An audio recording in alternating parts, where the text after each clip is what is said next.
Today on Dude Grow Show, we're talking all things genetics with James Bean. We're going to get into everything from even go deep F1, S1, IBLs, what strains are good for straw game, what strains are good for beginners, all kinds of fun. Whenever James is on the show, it is a good time, and let's fire it up. What's up, Scotty, James, Banner, Grambo? We got a crew. Yeah, man. Good morning, Bean. And Banner is here, man. Hey, Banner, I'm going to need you to do some heavy lifting. You're our strain authority, all right? James is need authority. Yeah. I'm just going to try to pick his brain a little bit. Yeah. I've seen a few things, going through things. Dude, you got anything, man? Because I got a couple questions right off the bat. But I kind of like the market report. We were having some conversation before the show. Banner, bring it in. You guys were discussing like what's happening. First off, like seeds back in the day, Scotty, you're paying hundreds of dollars a pack, smuggling them over from Europe. It's a whole different playing field now. Allegedly. He's starting at the top of the good stuff, I see. So it was mentioned off camera that one of my breeders has a new release, and it's in the reasonably priced range. And this breeder used to be in the very, very high priced range, and he questioned that. And I said, well, that's the market. That's just the way the market is these days. The seed market is different. It's not as expensive as it once was, for sure. There's more breeders in it. There's more, there's more people out there doing it. The prices were artificially inflated. Let's be honest.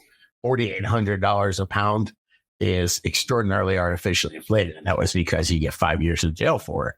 Now that things are, I think I was talking to my buddy who was like, I'd love to get $1,600 a pound, man.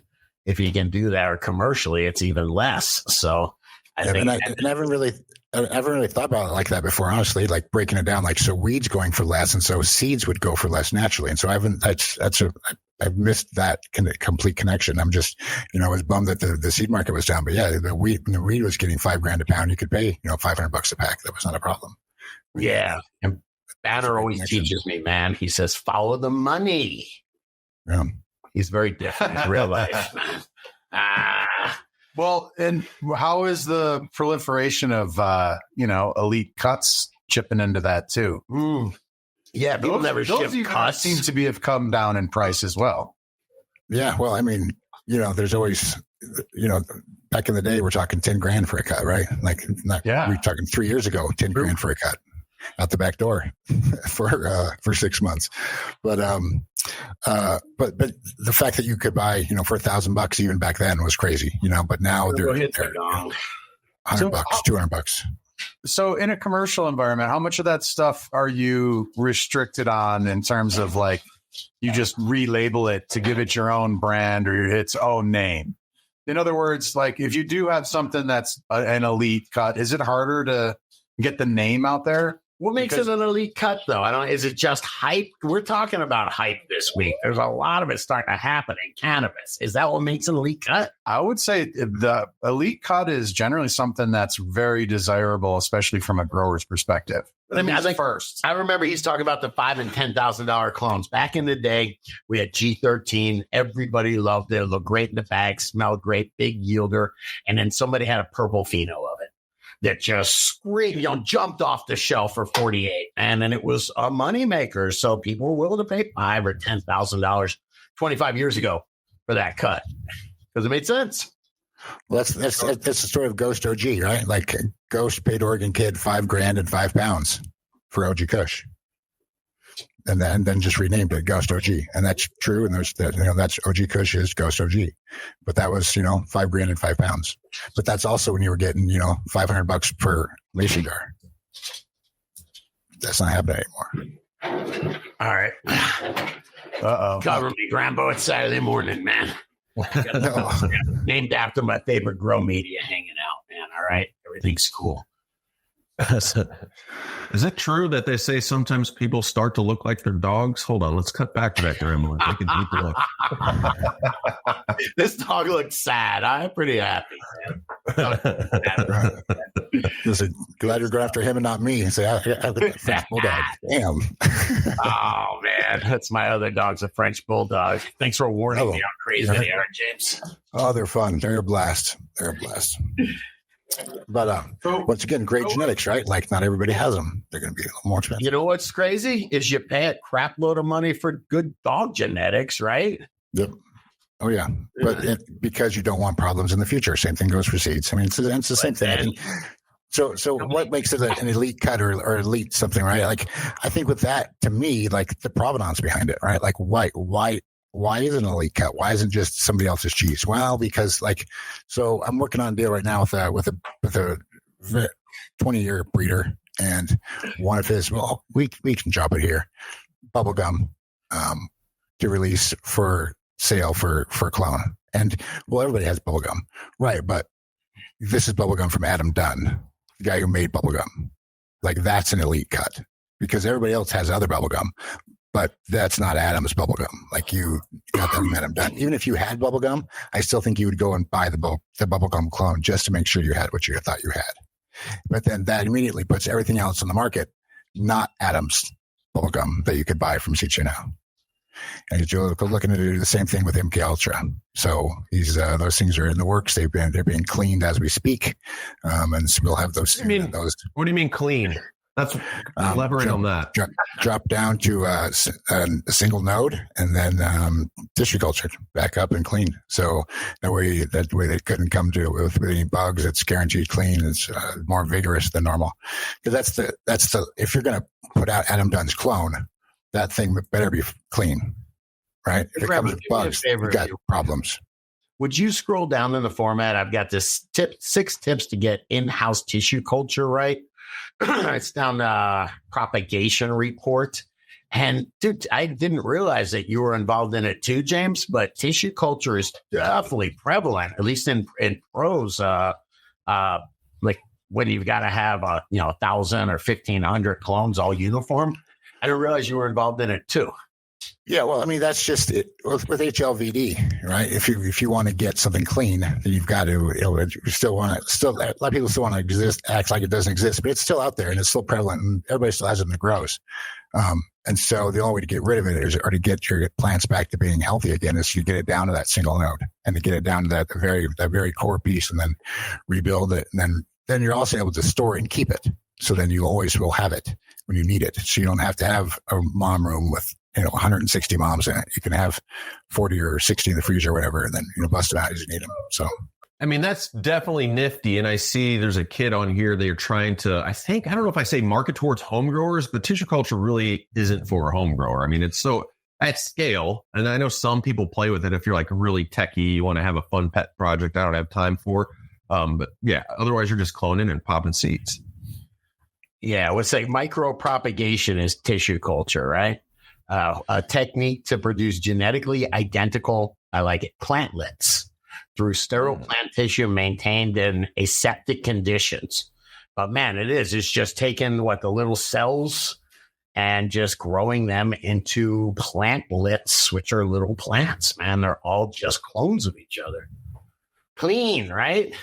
Yeah, they're because they're taken down a single cell, they can't have anything else onto them. So they're redone, and then you have the master that you work off of it. But they haven't. They don't come with any HLVD or botrytis or not susceptible to any past bugs you may have had on it. And it's a real problem. Like I've seen it in grows where somebody had to turn their entire grow over because they had HLVD, and So as far as I know, we can trace it back to Gorilla Glue 4-ish.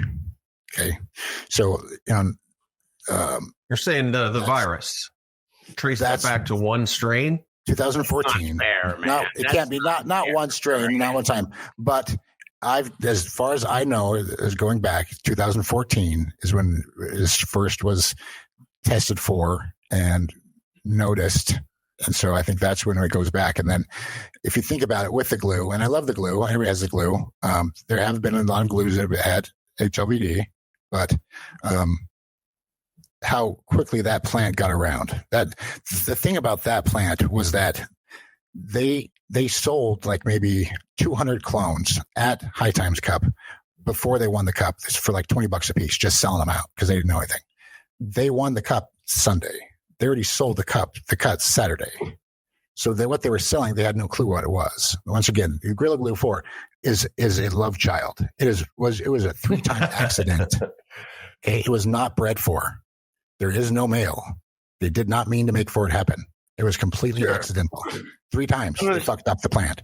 3 times they hung it into something, and they kept growing it, and they fucked it up.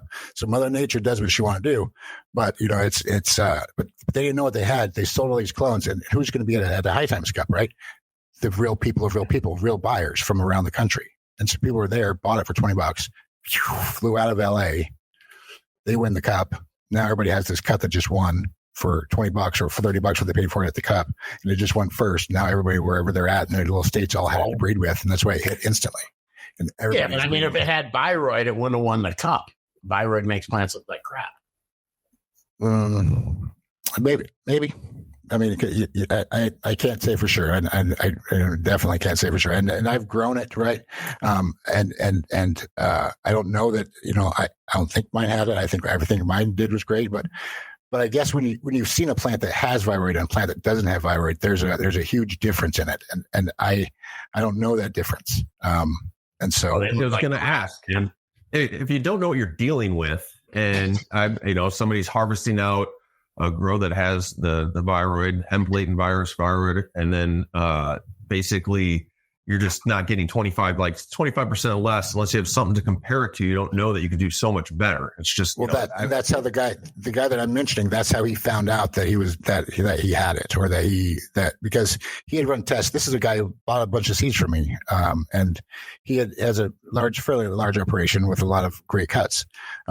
But him and his main grower got into it about weight. And he was like, why are we going down? Because this is a fairly large operation. So you can, like you said, if you're not paying attention to it, well, he knew that how many percentage points, like he was down 23%, 20, like they started getting into it. And he was down like 15%, 18%. It was still getting worse and worse and worse. And he's like, we're not doing anything different. And he's like, well, you must be doing something different because the numbers are down. And so he's like, they started getting into it because of that. And that's how he noticed that, hey, we've tested this one, but let's make sure we test again. Because, I mean, theoretically, I believe you're supposed to test 6 to 8 parses on the plant. Like it can not have it at the bottom and have it at the top. Can I get it through seed? Possibly, but highly unlikely, like a 2% chance. I've heard people say you can. I don't want to believe it. Yeah, I believe you. And I don't know. I've heard that answer is yes, and I've heard that answer is no. But I've heard that answer, if I'm being honest, I've heard that answer is possibly yes as well. I mean, but it could be a story, but there was a facility that it was only allowed to bring in seed and had it. I just asked chat, and yes, the pathogen hot latent viroid can be transmitted through seeds. See, so I answered right, but yeah. So that's why. Sorry. But so it can be. And then, that facility, they only were allowed to bring in seed and they still got it. So either somebody smuggled in a clone or they could bring it in through seed. But it's just, dealing with it. It's like why I use Head and Shoulders, right? Like you don't have dandruff because you use Head and Shoulders. You do what you have to do so you don't get it. And if you do, then, deal with it. I heard a Head and Shoulders since the 90s, man. I still use Head and Shoulders. I'll shout out.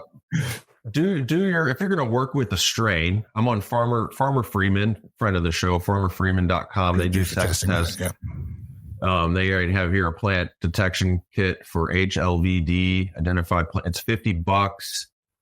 Results in 1 to 5 business days. That's totally worth it. If you think about how much time we spend on these plants in even one cycle. So I would definitely be doing your tests if it's something that, and obviously if you're shipping out clones, I don't know if I believe JR Token might do some of these, but you got to make sure those are free as well. In all, I like seeds better. Scotty's the clone guy. I'm the seed guy, right? As far as how the show goes. And I said both. Yay. I'll give you an example, man. I had these, my buddy Jeremy from Threes Genetics has this Moose X.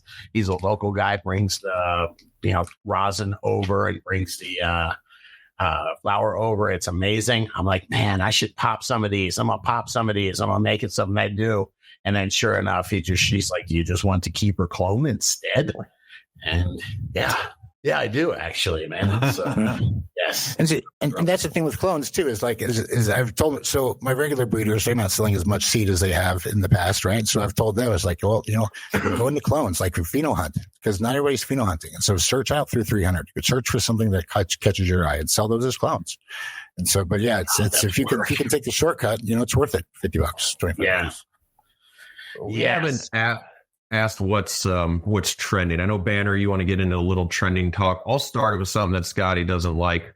Do you sell much? Is CBD strains, CBD dominant strains that are because right now I'm growing out full on CBD strain. It's going to be below 1% THC. That's why Scott's laughing his ass off. I never have. I want to do some custom blends with THC cannabis as well. We're laughing with you. We're laughing with you. Okay. You're growing weed? I don't know. I'm growing Medigrow Farms Paradise OG. And it was I don't know if it means anything anymore. It was second place in High Times Hemp Cup. But regardless, do you sell much CBD strains out of curiosity, or have some in the catalog? We do. We actually have a bunch, and I'm a big CBD fan. Like, that was one of my first big strains was a Harlequin that I got from Josh Latona. I love it. I love that strain. I got into So I had a Susie Q, and I was big into CBD, big in CBD strains, and I always wanted to make sure people had the correct access to the medicine, right? Because and the story behind Charlotte's Web is amazing. So shout out to TSK. That's the true breeder of the Charlotte's Web. It's not the Stanleys. Stanleys didn't do it. The Stanleys walked into it, didn't know what it was. So a shout out to that's a crazy story too. If you guys know that one, the Charlotte's Web story. Give it in a nutshell. Yeah. So basically, the breeder was working with the company. Company got pissed off the breeder, kicked the breeder off, said, put it like a do not come to this building restriction on him. Cool. Breeder leaves. They hired the new consultants, Stanleys. Stanleys are growing this up at the greenhouses. Doesn't sell. Can't sell it. Doesn't get people high. Just not selling. They've got this crazy mom comes in who's got this daughter who's looking for medicine. She wants the most weed she can get. They've got this shit that's not selling. They sell it to her. She figures out why it works. CBD. Interesting. And the Stanleys bring Charlotte up to the plant. She sees the plant. The plant is very vigorous, and so it looks like Charlotte's Web. Charlotte was the girl, so Charlotte's Web. Yeah. So, hey, it sounds like the prices of seeds have come down a little bit, James. But what people are still looking for seeds. So, do you see a lot of interest in autos or strains that wash? Have you noticed any trends? Yeah, that's different. What are people looking for? Because the washing seems to be such a big deal these days.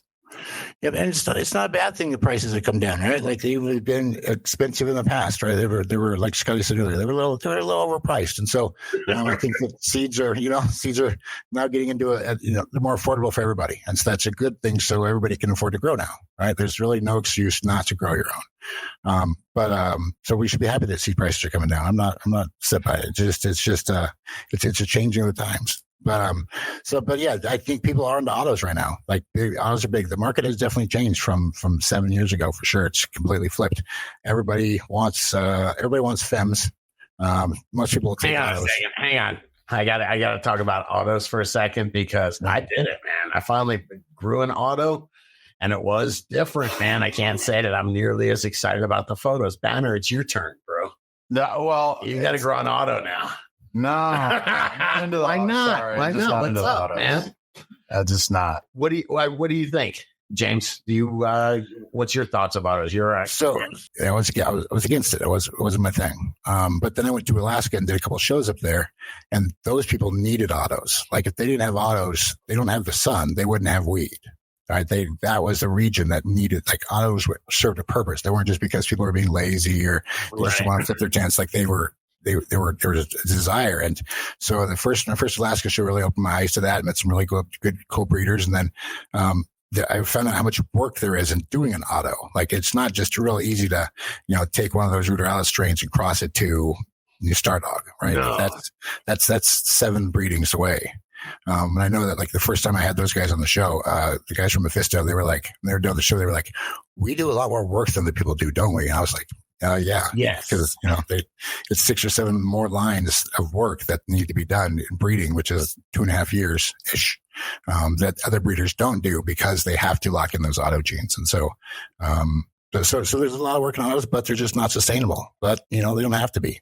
It's not, but they're also fun. Right? I always say, put one in your flowering room, right? With your flower. Sure. Put one in your veg.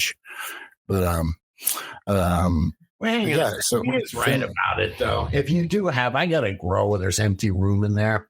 This is a hobby. It is supposed to be fun. And when you do plant an auto, you have no idea what you're going to get, man. Fun. And if it's not paying your bills, like we definitely used to pay my bills when I was growing it, for sure, right? But if it's not now, like I used to throw something different in a pot just because I was sick of everybody else being either a Gorilla Glue or a Girl Scout cookie, right? Like that's all I'd grown for fucking a year because that's what sold. So it was fun to have like a couple in the beginning just were different because then I didn't get so bored every time I went in there. But yeah, like you said, that's perfectly. It is a hobby, and there's a lot of cool genetics. And if the price is coming down, why not? Like throw something different in there. What are you going to do? Find something you might like, right? Like, it's fun.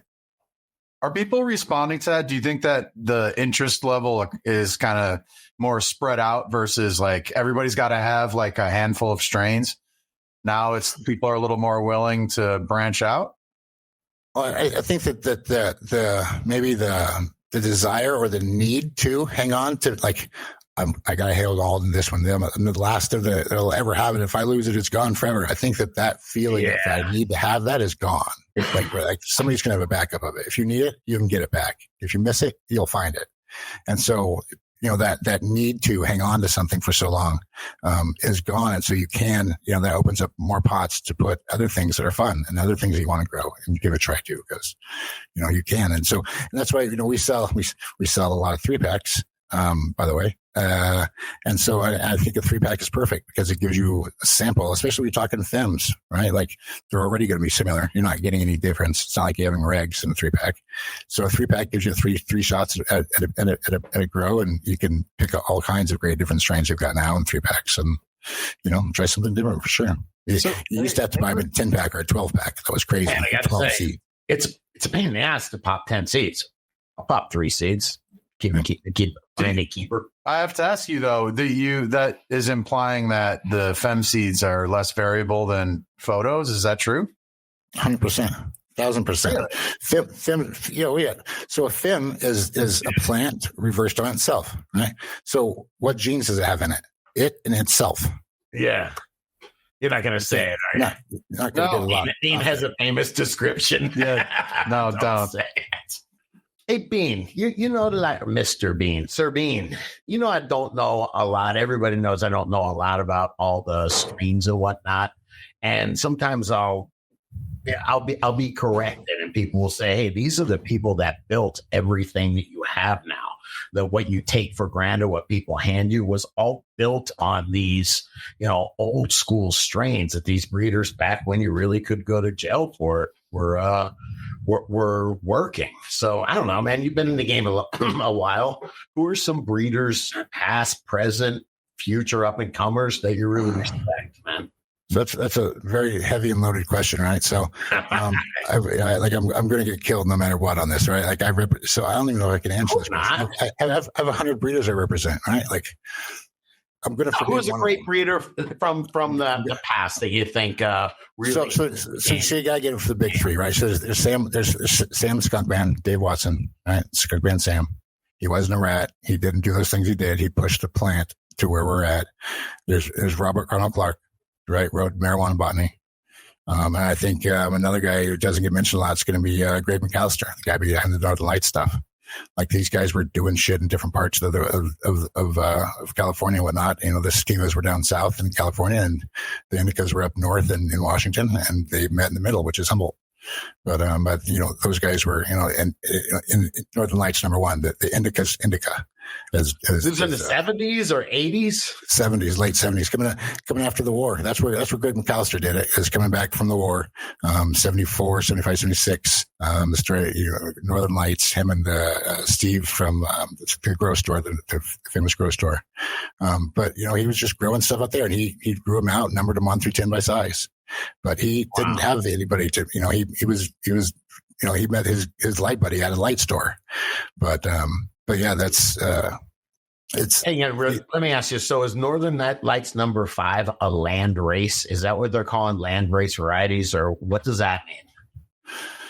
So a land race would be something that's indigenous to the area that's grown in. So that's going to be like a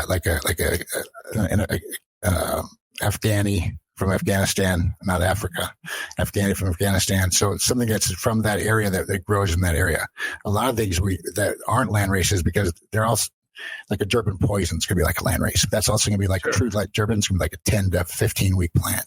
It's crazy. Like nobody has time for that. So they cross those down, and that's where we get our hybrids.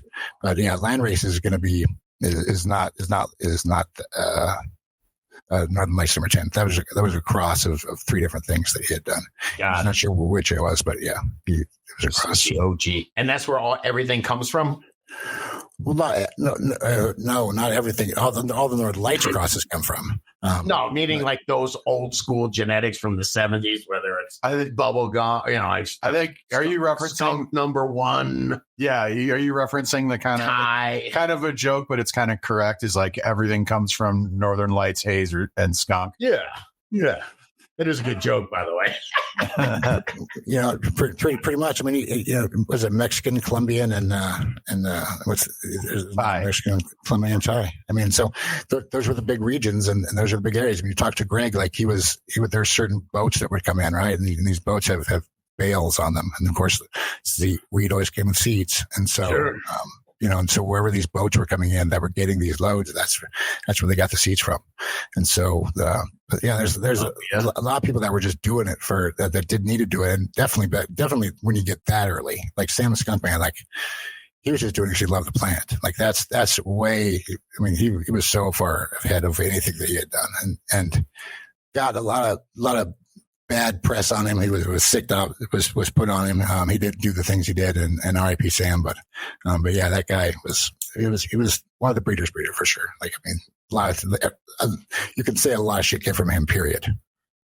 I mean, so now there are some people who are still doing that stuff. There's still Indian Landrace Exchange.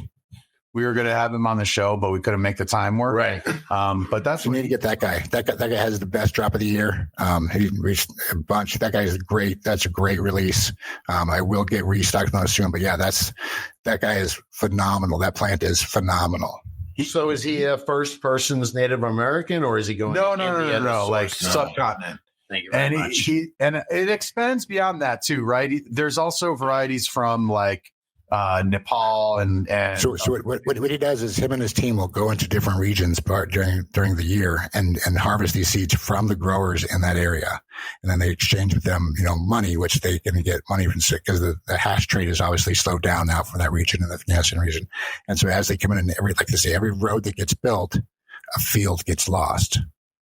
And so as they're building more roads, more fields of cannabis get lost, and he's able to see these in population. And so it's like hundreds of this plant. And so out of these hundreds, you can see like, this is where breeding and phenolactic come in is, sure, right. 4 look similar, but out of 100, one's going to shine.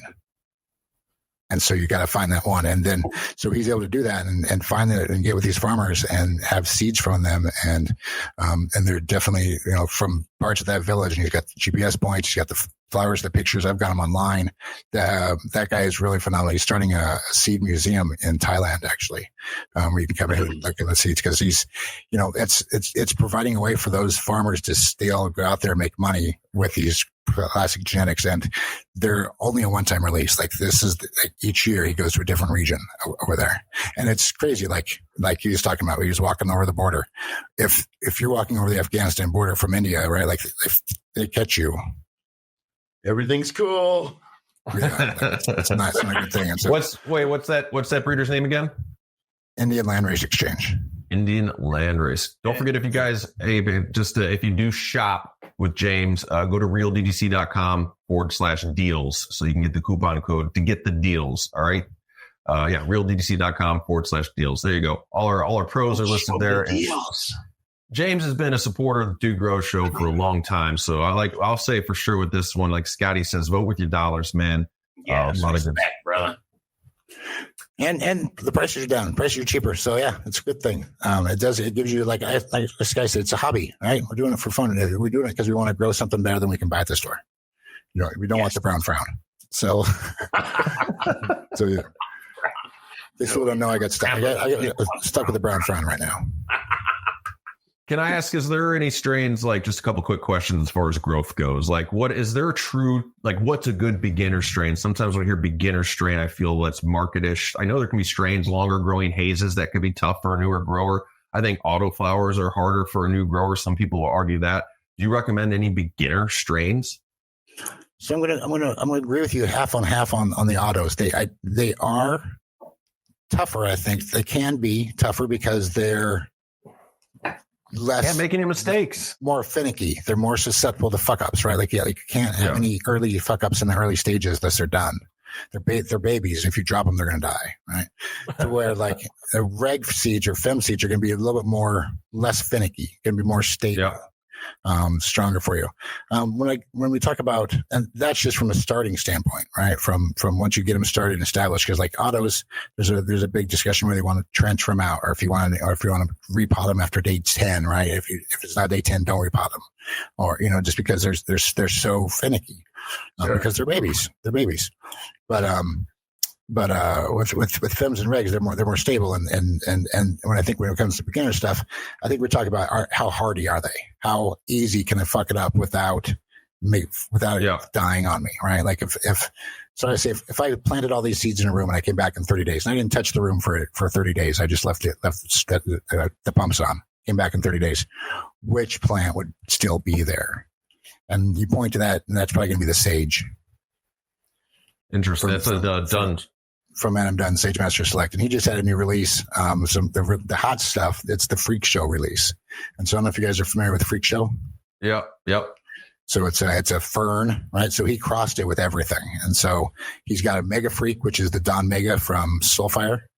Now, is there anything other than like obviously that's cool? It looks different. We have a grower. Shout out to Variant DGC producer who's working with those type of genetics. Is it helping the bud? I mean, I know different leaf structures. Interesting. It's a conversation point. He had some at the DGC Cup as well. I saw some live plants.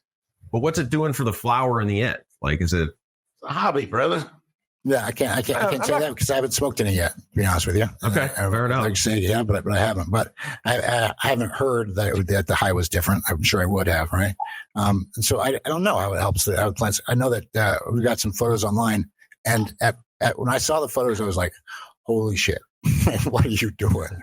Because some of them are really, really cool. It's a really cool looking plant. Like they've got, I like it. Different. I just wanted to know if it did anything different for the flowers. I don't know, but it's definitely a mutant. But that's what makes, breeders. So I always said, if they all bred the same way, I wouldn't need 70 of them. Right. But like OD Diesel from Homegrown Natural Wonders, he sees a variant, he would step on it, smash it, and run out of the room. Wants nothing to do with it. Adam Dunn sees a variant, he's like, "Oh, what's this? How are you cool? Let me play with you. What's going on?" Right? Two completely different breeders going for two different things. So, yeah. But yeah, the new Dunn stuff is fun. It's got this purple hinge to it. The Dunn, like the Mega Freak that he just released, is huge and purpley. So it's really pretty cool. I was pretty impressed. Because I wouldn't think that a Freak Show, it didn't look like a big yielder. But these crosses he's done with it are pretty impressive. They're yielders for sure. Sweet. What do you got, Scotty? I'm not used to you just now hopping right on. What's up? I'm just listening, man. I don't know much about strains, man. So I'm just listening. Well, and a lot of people maybe think that they don't know much about strains and maybe overwhelming to them, but just take some time and fiddle through and see what you like, and maybe look at some older stuff that's not so as new and so inbred with each other. Maybe look outside the box and find some older stuff that may be older and popular, like and try like a White Widow and grow it. See what see what all the hype is about. See what all was it bullshit or was it good? So and I think today's genetic availability gives you the opportunity to do that, so I feel like we can make this into dating advice for Grambo, It's maybe a little bit like a White Widow or something. I've been after a few White Widows. yeah. I'm just funning, man. Hey, James, I wanted to ask you, so the fire around here, at least from my exposure, has been a lot of Bloom seed stuff. In particular, just personal. Wait, what does that mean? What is Bloom? Bloom seeds like Harry Palms, breeder. You're just talking in code here, man. Harry You know what I'm Palms. talking about. Well, nobody else. Harry Palms is the name of a breeder. Harry Palms is a very famous breeder. He used to be with Oni. He used to be partners with the Oni Seed Company, but then they split up. Harry opened his own company called Bloom. He's a Colorado local now. He's been in Colorado for the last couple of years. So he's behind Tropicana Cookies, Black Maple, lots of strains, and he's known for washers. And my favorite, Black Garlic, which is GMO and sourdough. Yeah. So anyways, I was gonna ask you. So it seems like that stuff is very good for washing, and I'm curious if there is a trend for breeders to create plants that dump.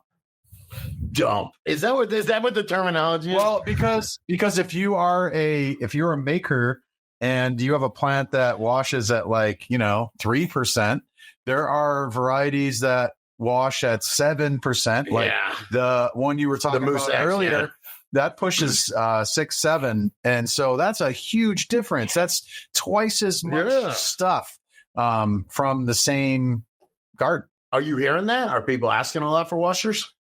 Yeah, we've got a special section for them in the clones for washers and dumpers.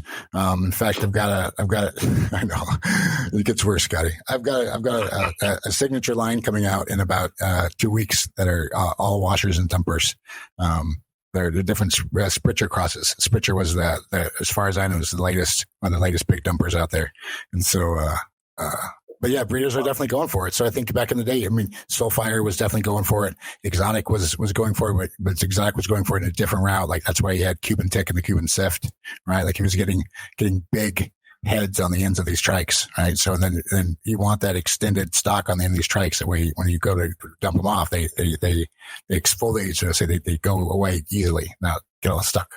One of my favorite makers, I learned likes to do like a sea of green because he only wants one nice fat cola, and that's what he wants to wash versus a whole bunch of branchy stuff. So I'm curious if you are familiar with, or is that a thing where plants are kind of the structure for washers is more conducive to growing in that style versus something that's real branchy that you would scrog? So he doesn't want to. He's not doing a sea of green. He wants one cola and not a bunch of little ones. So he's no. He it's sea of green like many plants, but focusing on kind of like what's going to have like one really nice, amazing cola, and so that all of your product is all coming from basically a top cola. You know what I'm saying?